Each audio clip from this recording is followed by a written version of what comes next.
அனைவருக்கும் வணக்கம்பா. தமிழச்சி அனுசூயா கற்பதை தமிழிலிருந்து பிஜிடிஆர்பி தமிழ் பாடத்திற்கு உரிய மாதிரி வினாத்தாள்கள் பார்த்து வருகின்றோம். அதன்படி இன்றைக்கு குறிப்பாக பக்தி இலக்கியம் குறித்த மாதிரி வினாத்தாள், அதிலும் குறிப்பாக சைவம் சார்ந்த மாதிரி வினாத்தாள்ப்பா.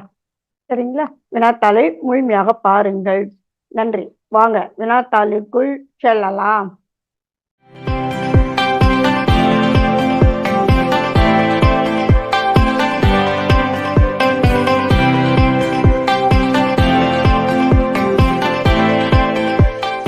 சேக்கிழாரின் இயற்பெயர் யாது?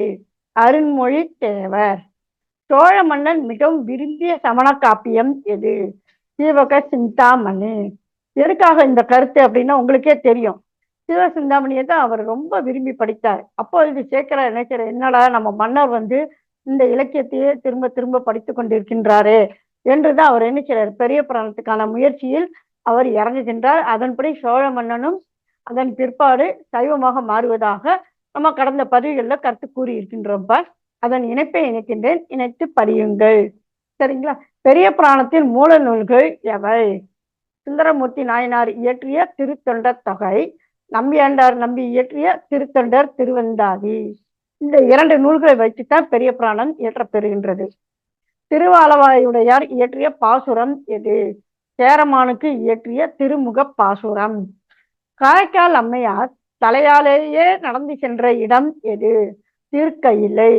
அதாவது சம்பந்தர் அந்த இடத்தில் நடந்து சென்றதனால் அந்த இடத்த நம்ம காலால மிதிபடக்கூடாது அப்படின்னு சொல்லி அம்மையார் நினைக்கிறாங்க. தலையாலேயே நடந்து செல்கின்றார்கள். பெரிய புராணம் எத்தனை சர்க்கங்களை உடையது? 13 சர்க்கங்களை உடையது. சேரர் தலைநகரில் எழும் ஒளிகளில் 3 சுட்டுக.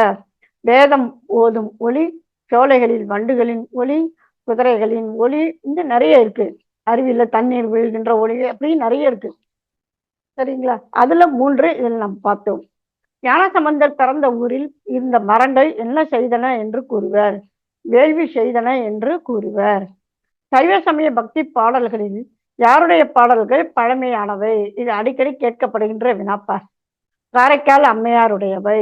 அந்த அம்மா எழுதின நூல்கள் திருவாலங்காட்டு மூத்த திருப்பதிகம், திருவரட்டை மணிமாலை, அற்புத திருவந்தாதி. மெய்ப்பொருள் நாயனாரின் ஊரின் பெயர் என்ன? திருக்கோவலூர். நம்பியாண்டார் நம்பி யாருடைய வேண்டுகோளை ஏற்று திருமுறைகளை தொகுத்தார்? ராஜராஜ சோழனின் வேண்டுகோளை ஏற்று அவர் தொகுத்தார்.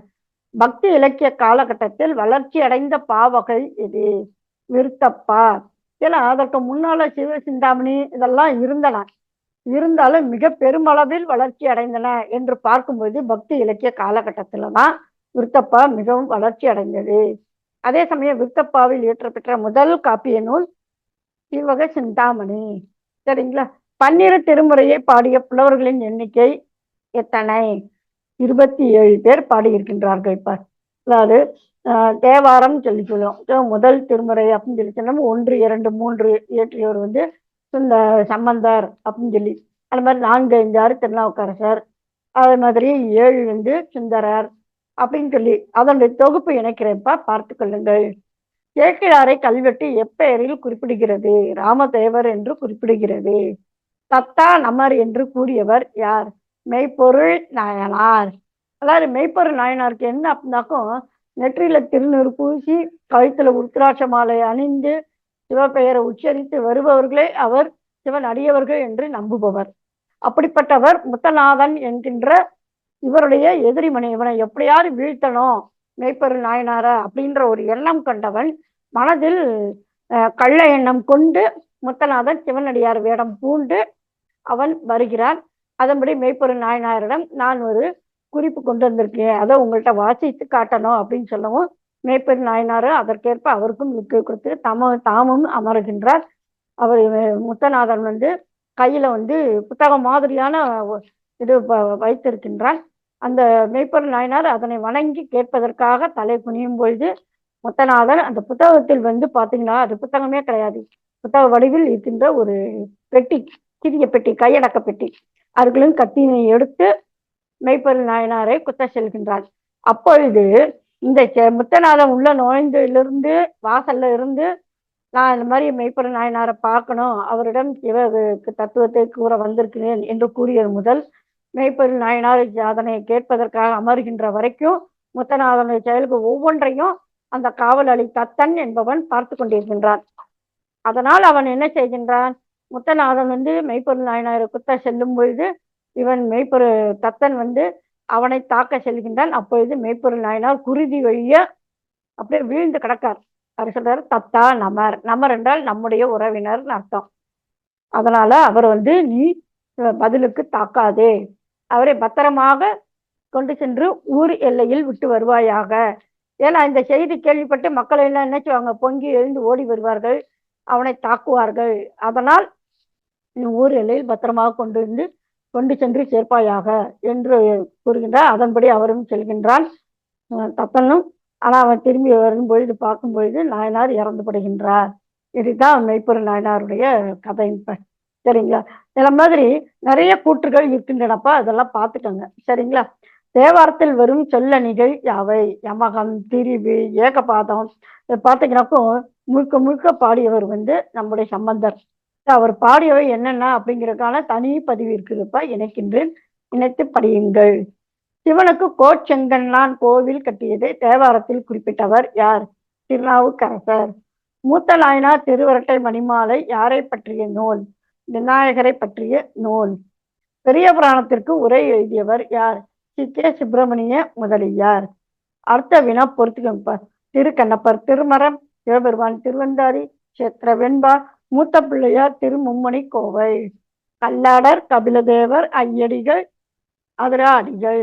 இப்ப விடையினை பொறுத்து திருக்கண்ணப்பர் திருமரம் பாடியவர் கல்லாடர், சிவபெருமான் திருவந்தாதி கபிலதேவர், சேத்திர வெண்பா பாடியவர் ஐயடிகள், காடவர் கோன் என்பவர், மூத்த பிள்ளையார் மும்மணி கோவை பாடியவர் அதிராடிகள். அப்ப விடை பார்த்தீங்கன்னா நேராகவே அமைகின்றன. சரிங்களா? இப்போ 1, 2, 3, 4 அர்த்தத்தை பார்த்தோமானால் இடங்கள் பற்றிய ஒரு வினாங்க. முத்துப்பந்தர் பெற்ற இடம், போர்க்கிழி பெற்ற இடம், படிக்காசி பெற்ற இடம், மூடிய கோவில் கதவுகளை பாடி திறந்த இடம். அதாவது இவை அனைத்துமே பார்த்தோம்னா சம்பந்தர் நிகழ்ச்சிய செயல்கள். சரிங்களா? இப்போ அந்த பக்கம் பட்டீஸ்வரம், திருவாவடுதுறை, திருவிழிமேலை, திருமறை காடு. இப்ப பார்ப்போமே. முத்துப்பந்தர் பெற்ற இடம் பட்டீஸ்வரம் 1, பொற்கிழி பெற்ற இடம் திருவாவடுதுறை 2, படிக்காசி பெற்ற இடம் திருவிழி மேலை 3, மூடிய கோவில் கதவுகளை பாடி திறத்தல் திருமறை காடுகளில். அதாவது நம்முடைய திருநாவுக்கரசர் அவர்கள் என்ன செய்கின்றார், கதவை பாடி மூட செய்கின்றார். இவர் அந்த கோவில்களை பாடி திறக்க செய்கின்றார். சரிங்களா? அதான் திருமறை காடு, வேதாரண்யம் என்கின்ற இடம். சரிங்களா? அப்ப விடையானது பார்த்தோமானால் நேராகவே அமைகின்றது. சரிங்களா? 1, 2, 3, 4. சரிங்களா? அப்ப இந்த பதிவு பார்த்தோம்னால் முழுக்க முழுக்க சைவம் சார்ந்த பக்தி இலக்கிய வினாவிடைகள் பார்த்தோம். இதே மாதிரியான ஒரு புதிய வினாத்தாளுடன் மீண்டும் ஒரு புதிய பதிவில் சந்திப்போம். இதனுடன் தொடர்புடைய இணைப்புகளை இணைக்கின்றேன்பா, அவற்றை இணைத்து படியுங்கள். உங்கள் கருத்துக்களை மறவாமல் குறிப்பிடுங்கள். சரிங்களப்ப? மீண்டும் ஒரு புதிய பதிவில் சந்திப்போம். நன்றி, வணக்கம்.